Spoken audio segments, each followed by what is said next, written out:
Notte di scontri a Padova tra forze dell'ordine e centri sociali che volevano impedire un presidio di Forza Nuova contro lo Ius Soli. 2 fermati, 5 feriti, un attacco preordinato secondo la questura. Violenza inaccettabile, dice il neosindaco Giordani.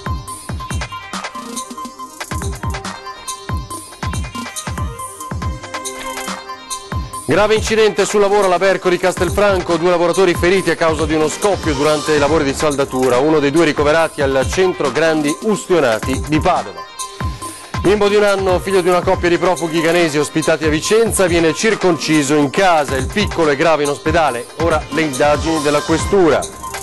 Ragazzina di 16 anni bersagliata di offese, insulti, inviti a togliersi la vita. Nel veneziano l'incubo online architettato da 2 minorenni. La madre della vittima riesce ad avvertire in tempo le forze dell'ordine. Raffica di furti nella Marca e nel Padovano, la merce destinata all'estero. I carabinieri bloccano 2 banditi ucraini specializzati in razzie su commissione. Il leader della Lega Nord, Matteo Salvini, fa visita a Gianni Scarpa nella spiaggia fascista di Sottomarina. Solidarietà a Gianni, dice non si processano le idee. Giornata da cardiopalma per i tifosi del Verona, le prese con 2 colpi di scena firmati Antonio Cassano. Il neoacquisto giallo-blu fa prima intendere di volersi ritirare, poi cambia idea. Ho avuto un momento di debolezza. Buonasera, ben ritrovati in diretta con l'informazione di Antena 3, il telegiornale del Veneto. Cominciamo subito dunque rivedendo quel che è accaduto ieri sera a Padova. Scontri durissimi tra 2 fazioni, da una parte i centri sociali a favore dello Ius Soli e dall'altra Forza Nuova che aveva programmato appunto una manifestazione contro questo provvedimento che tra l'altro il governo ha rinviato, e in piazza è finita così. Scene di guerriglia urbana in Piazza delle Erbe a Padova, sassi, bottiglie e perfino una bomba carta. 10 minuti di alta tensione e violenza quando la polizia ha caricato il corteo dei centri sociali che senza autorizzazione stava sfilando per contestare il presidio di Forza Nuova contro lo Ius Soli che si stava svolgendo davanti alla prefettura.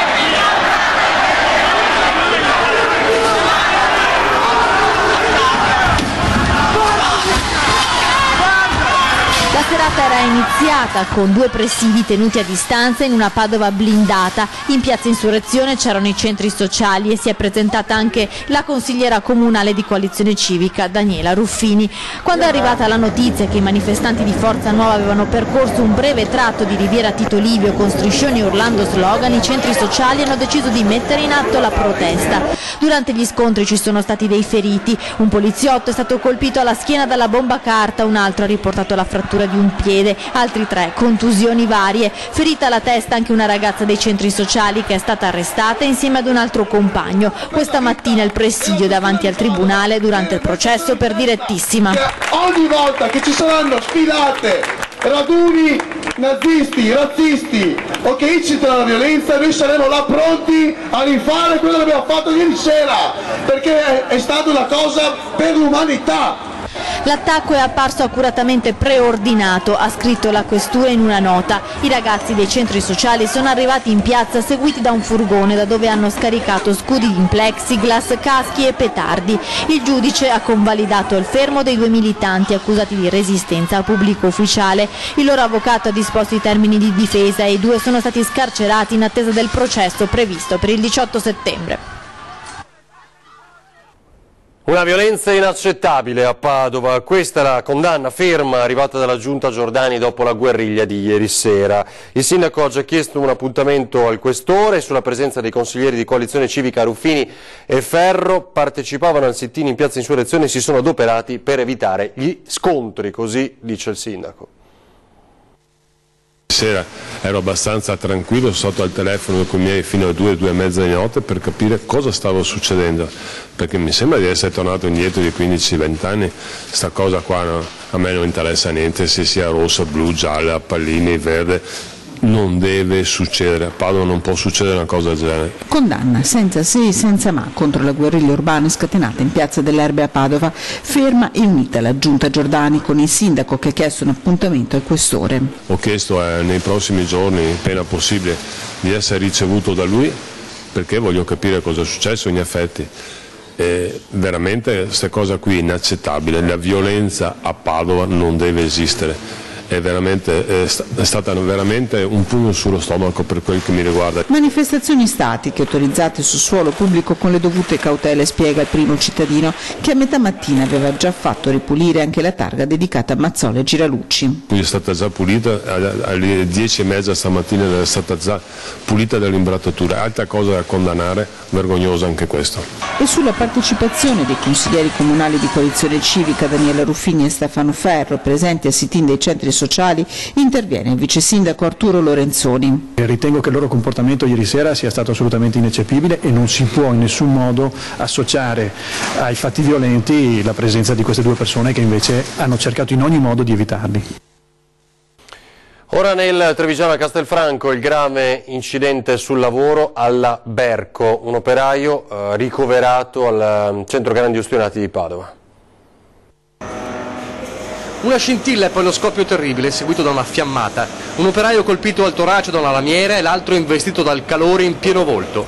Si consuma così in un attimo l'ennesimo dramma sul lavoro, che solo per un miracolo non si è trasformato in tragedia.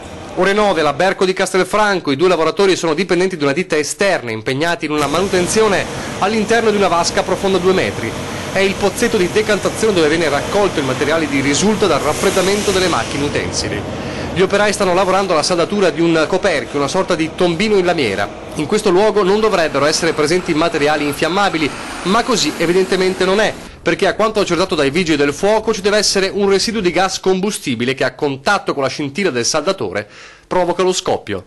L'operaio più giovane, 20enne, viene colpito al petto dal coperchio schizzato come un proiettile. Il secondo, un 39enne di Tre Baseleghe, si vede arrivare addosso la fiammata. È lui il più grave. Immediati i soccorsi con l'uomo trasportato prima all'ospedale di Castelfranco e poi al centro grandi ustioni di Padova. Fortunatamente non è in pericolo di vita, 30 giorni di prognosi, ferite serie. Sul posto, oltre ai vigili del fuoco, i carabinieri e i tecnici dello Spisal, per ricostruire con certezza l'accaduto e le eventuali responsabilità. Mentre la Marca fa i conti con l'ennesimo infortunio, la punta di un iceberg. Le autorità e gli enti preposti che si sono già presentati questa mattina in azienda faranno le opportune indagini per capire di chi sono le responsabilità, però non è tanto un fatto di gravità, cioè è un fatto di gravità, ma ogni episodio che metta in discussione la tutela dei lavoratori ha tutta la dignità del caso. Una piaga, quella degli infortuni, destinata ad aggravarsi, dice il sindacato, se dovesse continuare lo spacchettamento della filiera produttiva. Se le filiere produttive, attraverso gli appalti, attraverso l'utilizzo di forme di lavoro contrattuali individuali, diciamo così, atipiche, ovviamente questo processo di spacchettamento delle filiere, di precarizzazione, non aiuta di certo rispetto a quella che è un presidio e quello che è sostanzialmente una giusta attenzione rispetto ai temi della sicurezza. Ora a Vicenza fa parte di alcuni usi e costumi di certi popoli quello di far circoncidere il figlio. Alcune volte questo avviene senza le minime norme igieniche sanitarie, come sarebbe avvenuto appunto in questo caso. Un bimbo di 1 anno appena di una coppia di profughi è in gravi condizioni. Lo fanno circoncidere dal santone e lui, povero bambino, finisce in ospedale con una grave infezione. I genitori, 2 ghanesi sbarcati sulle coste italiane la scorsa estate, invece di andare in un ospedale, si erano rivolti a un presunto medico africano. Una volta effettuato l'intervento, però, la ferita del bambino si è infettata e, visto l'aggravarsi della situazione, i 2 profughi sono stati costretti a portare il figlio di 1 anno al pronto soccorso, dove è stato ricoverato con lesioni molto gravi. Fortunatamente non rischia la vita, intanto la questura ha avviato le indagini. Invece la vicenda adesso di una ragazzina del veneziano. Le amiche con insulti e messaggi pesanti la inducevano anche al suicidio. Per fortuna la mamma si è accorta di tutto. Insulti pesanti, messaggi inequivocabili di istigazione al suicidio. 2 studenti 17enni di Mestre, un ragazzo e una ragazza, sono stati denunciati alla Procura dei minori di Venezia per avere sottoposto una 16enne ad un vero e proprio stillicidio di minacce di morte, ingiurie e offese, fino a giungere all'invito crudele ad uccidersi. A fermare l'azione cruenta dei due giovani è stata la madre della sedicenne che aveva notato nella figlia una sofferenza a prima vista ingiustificata. È stato il contenuto del telefonino della figlia a rivelare alla donna tutta la tragicità della situazione che oramai durava da più di un mese. Ucciditi, ucciditi, ha letto la madre in uno dei tanti messaggi che i due diciassettenni avevano inviato alla figlia, e così anche gli atti di autolesionismo che la ragazzina aveva iniziato ad infliggersi hanno trovato drammatica spiegazione. La donna si è immediatamente rivolta ai carabinieri, i quali sono riusciti a raccogliere gravi indizi di colpevolezza nei confronti dei due studenti mestrini, la cui posizione e responsabilità saranno valutate dal magistrato della procura. La giovane è stata presa in carico dai sanitari per un percorso di recupero della sua integrità psichica, gravemente compromessa dall'azione dei suoi quasi coetanei. Ora la linea difensiva degli avvocati dell'ex sindaco di Venezia Giorgio Orsoni in aula per il processo Mose, imputato per finanziamento illecito ai partiti. I suoi legali hanno chiesto l'assoluzione perché non ha commesso il fatto ed è stato vittima della sete di ingordigia della vendetta di Mazzacurati. Secondo i legali di Orsoni sono due moventi che inducono Mazzacurati ad attaccare l'ex sindaco: il rancore per la vicenda dell'Arsenale, con l'obiettivo di vendicarsi di chi non è asservito, e poi per giustificare parte delle risorse in nero trattenute da lui. Mazzacurati a un certo punto dice a Baita: portami 80.000 euro che sta finendo la campagna elettorale di Orsoni, ma proprio ora sono arrivati i contributi in bianco. L'ex sindaco non aveva più bisogno di soldi, dunque Baita porta a Mazzacurati 50.000 euro e deve giustificare la sparizione. Li ho dati a Orsoni, ha detto. Secondo la difesa di Orsoni, dunque, l'ex sindaco sarebbe stato vittima dell'avidità e della vendetta dell'ex capo del consorzio Venezia Nuova. I predoni dell'Est Europa arrestati a Padova, specializzati in colpi su commissione, colpi anche nella Marca. Ci hanno portato via una ventina di bici ben selezionate, perché hanno portato via le più costose in assoluto, e rimane l'amaro in bocca perché in un momento storico che tutti conosciamo è difficile portare avanti un'attività. Lo sconforto nelle parole di Andrea Vincenzotto il giorno dopo un raid che aveva svuotato il suo negozio di biciclette di lusso Cycle Lab di Conegliano per un valore di oltre 40.000 euro. Il commerciante non poteva sapere che i razziatori avevano già colpito nella Marca e si trovavano a un'ottantina di chilometri di distanza, ancora in Veneto, ma pronti a portare la merce in Ucraina. Il paese d'origine dei due predoni, 29 e 44 anni, specializzati in colpi veloci, abbondanti e variegati, dalle due ruote di lusso ai capi d'abbigliamento. Non hanno fatto in tempo a completare la missione, bloccati e arrestati dai carabinieri di Piove di Sacco che stavano monitorando i loro mezzi di trasporto, uno dei quali è risultato rubato. È scattato un servizio di osservazione finalizzato a verificare i movimenti dei soggetti che avevano in uso questo furgone rubato, al quale si era aggiunto un ulteriore furgone con targa polacca che poi si è capito essere destinato per il trasporto della merce in Ucraina. Valentin Osipchuk e Stanislav Istrati, incensurati residenti a Padova, sono stati bloccati mentre stavano commettendo l'ennesimo colpo dopo aver forzato la recinzione di una ditta. La perquisizione dei furgoni, in tutto 3, ha fatto scoprire il gran bazar dei furti.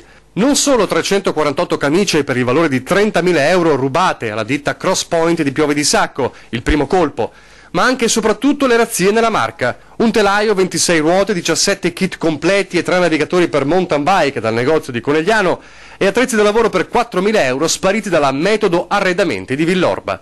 Merce destinata a prendere il volo per sempre. Riteniamo che per la specificità della merce fossero furti appunto commissionati. Impegnato in una battuta di pesca notturna nella zona di Goro, ha perso la vita schiantandosi con la sua barca contro una bricola. È un 45enne di Chioggia. Ha perso la vita schiantandosi ad alta velocità con il suo peschereccio contro una bricola. Il dramma alla Sacca di Goro nel Ferrarese, e per Gennaro Ferrara, 45enne di Chioggia, non c'è stato nulla da fare. Originario di Caserta ma da tempo residente nel Veneziano, lavorava per la cooperativa Pescatori Volano, di cui il fratello è presidente. Secondo una prima ricostruzione ha sbattuto contro un palo all'interno del canale navigabile che porta alla Sacca di Goro. La guardia costiera ha ritrovato la sua imbarcazione alla deriva all'interno della Sacca, in località Bonello. A dare la all'allarme è stato il fratello della vittima che attendeva Gennaro Ferrara al lavoro. La prua del peschereccio si è aperta in due per il violento impatto. Il corpo di Ferrara è stato trovato a bordo e presentava fratture al braccio sinistro e al cranio. Ora nel Trevigiano, più di 1000 persone oggi per dare l'ultimo saluto a Margherita. Una malattia se l'è portata via da appena 18 anni. Ciao Margherita, eri forte come un uragano e delicata come un fiore. Parole con cui Chiara Mion ha voluto ricordare la sorella Margherita, strappata alla vita da appena 18 anni, dopo aver combattuto fino all'ultimo con la malattia che un anno fa la colpì mentre era in vacanza con la famiglia in Puglia. Spero con tutto il cuore che tu mi stia ascoltando.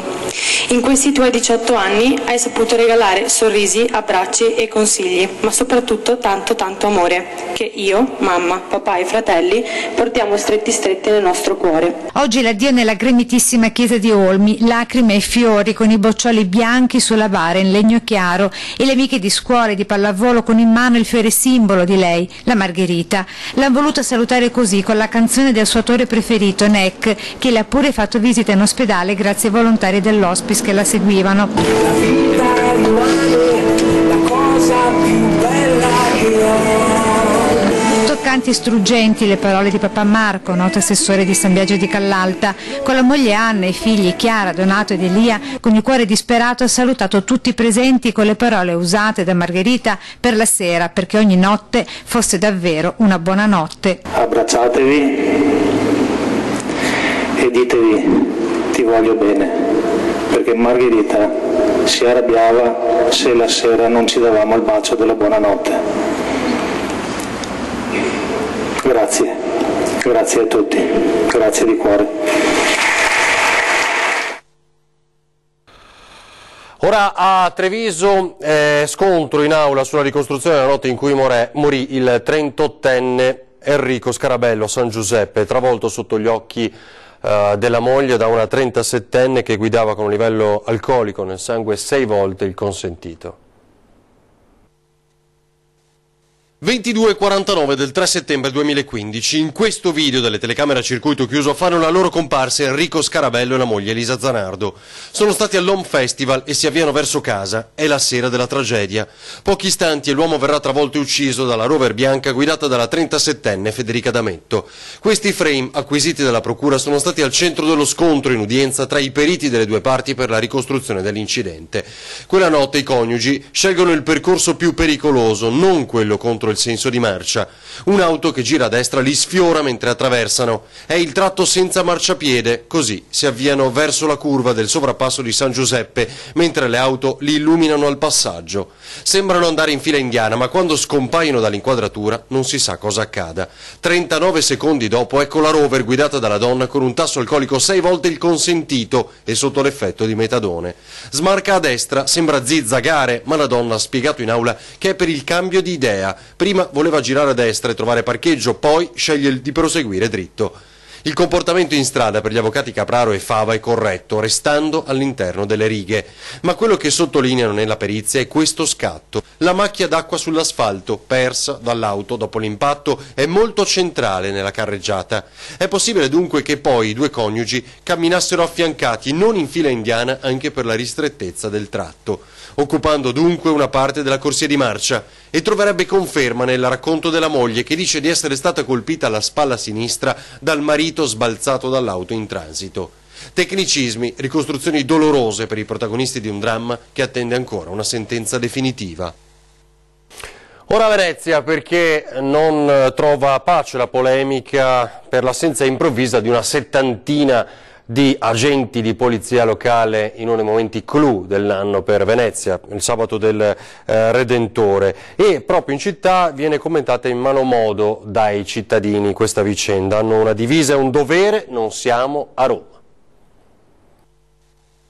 Peggio di così non si può andare in nessuna parte, però... Servirebbero regole? Ancora, basterebbe far rispettare quelle che ci sono. Sai? Lo possono fare anche loro, vero? Poverini. D'altronde è una realtà di tutti e giustamente l'hanno fatto a Roma, lo fanno anche qua. Divisi ma non troppo sul caso dei vigili assenti la sera del Redentore a Venezia, i cittadini commentano la defezione di una settantina di agenti della polizia locale che all'ultimo avrebbero comunicato l'impossibilità a prendere servizio per motivi di salute proprio dei rispettivi familiari o per cause di forza maggiore. Un caso che ha fatto infuriare il primo cittadino di Venezia e l'assessore alla sicurezza, che hanno annunciato verifiche e accertamenti sulle giustificazioni presentate da chi non è andato in servizio e che allo stesso modo ha mandato in bestia i sindacati che si oppongono all'atteggiamento vessatorio dell'amministrazione Brugnaro. Per quello che io ho visto, per qualcosa che ho visto in giro, mi sembra che il sindaco non sia una brava persona, che abbia fatto perlomeno più di altri che c'erano. Se c'è gente che c'era morte con lui, non so cosa dire, se fanno polemiche. Sta succedendo a Venezia, succede quanto accade a Roma, il fatto che i vigili si assentino così. Ma io non so se credere o meno a quello che dicono. Sta alla città Brugnaro comunque, non a me. Tra la gente incontrata per strada, la più severa è un'anziana che invita a maggiore rigore. Io permetto di farlo. Se fossi di controlli più severi, le cose andrebbero meglio in tutta Italia, non solo qua a Venezia, tutta Italia. Purtroppo fanno le leggi e non c'è controlli. Signora Mai, cosa va a fare? E vuole dire, io se manca, noi che lavoravamo in fabbrica non ti potevi Marte. Io lavoravo un cammino in fabbrica, se ritardavo mezz'ora, mi toglievano un'ora. Ho avuto nel 66 sono stata alluvionata dove che abitavo, perciò sono stata a casa 4 giorni, non avevo modo di comunicare. Mi hanno punito 2 giorni, essendo che hanno una divisa che devono difendere e tenere l'ordine, devono essere puniti da loro. Il leitmotiv fra la gente è la considerazione amara che anche a Venezia sta accadendo quanto già visto in un recente passato in centro e sud Italia. Allora nell'integerrimo nord il caso Roma fece discutere assai e le facili ironie non si sprecarono. Oggi a parti invertite la questione crea non poco imbarazzo. No, in massa, come a Roma. Come a Roma. Ora la tappa a Playa Punta Canna, la spiaggia fascista così soprannominata del leader della Lega Matteo Salvini. Vediamolo. È una visita a sostegno di un'attività professionale che dà lavoro a decine e decine di persone. Non mi interessano le idee di questo, di quel bagnino, di questo o quello stabilimento balneare, mi interessa che in Italia si possa fare liberamente impresa e che le idee del passato non vengano processate. Bagno di folla, Playa Punta Canna, sottomarina di Chioggia per il numero 1 della Lega Nord. Matteo Salvini oggi in Veneto ha fatto tappa di prima mattina in quel tratto di litorale da una settimana ribattezzato spiaggia fascista. Se il gestore abbia questa o quest'altra idea penso che non debba interessare né alla procura né alla politica né a nessuno. Il leader del Carroccio ha chiesto l'abolizione della legge Mancino e ai suoi colleghi parlamentari di pensare ai dati usciti oggi sull'occupazione, le pensioni, la povertà. Abbiamo a che fare con terroristi, con spacciatori, con stupratori, processare le idee di destra o di sinistra mi sembra veramente folle. E a chi gli fa notare che il passato, a cui fa riferimento a un peso specifico importante nella storia d'Italia, che non si può cancellare con un colpo di spugna, Salvini risponde che il passato è passato e che quel passato non tornerà più. Siamo nel 2017, non ritornerà né quello né altro tipo di passato e quindi lasciamo la gente libera di lavorare. Poi ripeto, ognuno in cuor suo può essere d'accordo o non d'accordo, io chiedo un buon servizio e chiedo che la politica si occupi di altro. Oggi sono usciti dati sulla povertà, sul 20% dei giovani disoccupati, sulla precarietà, sull'età pensionabile che si alza, di questo si occupa un Parlamento serio. 295 ricercatori al fianco dei più deboli, dei più piccoli e poi un bilancio di 4 milioni di euro. Sono i numeri della Città della Speranza. Se la Speranza morirà per ultima, la Città della Speranza, grazie alle sue solide basi, vivrà molto a lungo. La sua fondazione, Istituto di Ricerca Pediatrica, ha chiuso il bilancio 2016 in pareggio, con circa 4 milioni di euro di proventi e altrettanti di oneri. A finanziarne gran parte dell'attività sono state le fondazioni Città della Speranza e Cassa di Risparmio di Padova e Rovigo, che da sole hanno conferito oltre 2 milioni e 670 mila euro. Il resto lo si deve alla generosità di tantissimi veneti. Un territorio fantastico come questo, un giudizio e un metodo di lavorare positivo potrà far lavorare assieme scienza, solidarietà, salute e mondo economico. ottenere i migliori, portare qua i migliori. Nel 2016 la Fondazione ha registrato importanti novità nel reperimento dei fondi. Molti ricercatori e gruppi hanno presentato progetti come affiliati dell'IRP e hanno avuto successo. Dal 2017, pertanto, molte attività saranno finanziate da enti come AIRC, Fondazione Veronesi, Fondazione Berlucchi, Fondazione Just. Insediato anche il nuovo CDA della Fondazione, con 7 componenti, 4 in rappresentanza della Fondazione Città della Speranza, 2 dell'Università e 1 dell'azienda ospedaliera di Padova. 295 sono i ricercatori attualmente in attività nelle 3 principali aree scientifiche: oncologia pediatrica, medicina rigenerativa e nanomedicina.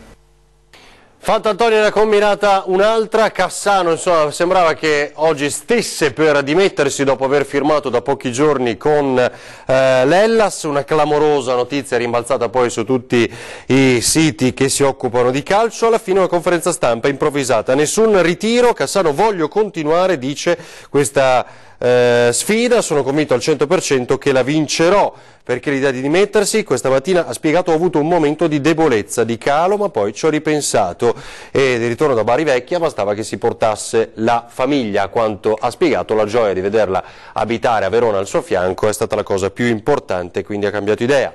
Vi ricordo che c'è 20:10 questa sera con Graziano Azzalin e Valeria Mantoban, parliamo di Ius Soli. Adesso le previsioni meteo per le prossime ore. Grazie, buona serata.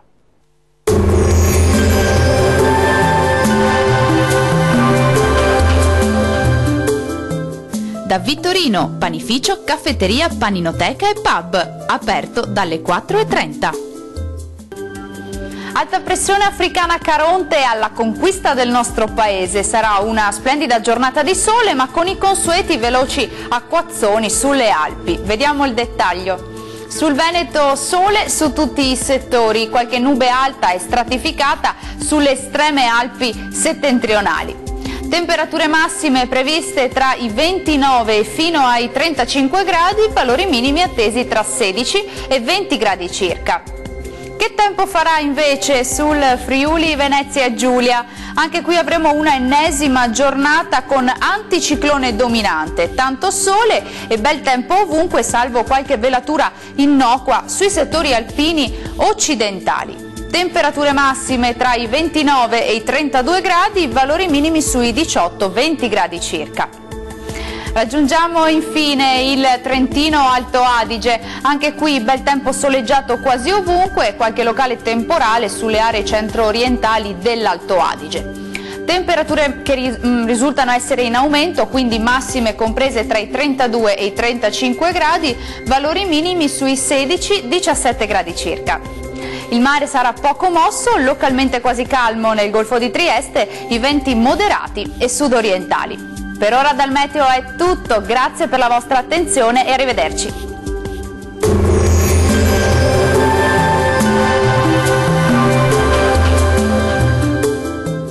Da Vittorino, panificio, caffetteria, paninoteca e pub, aperto dalle 4:30.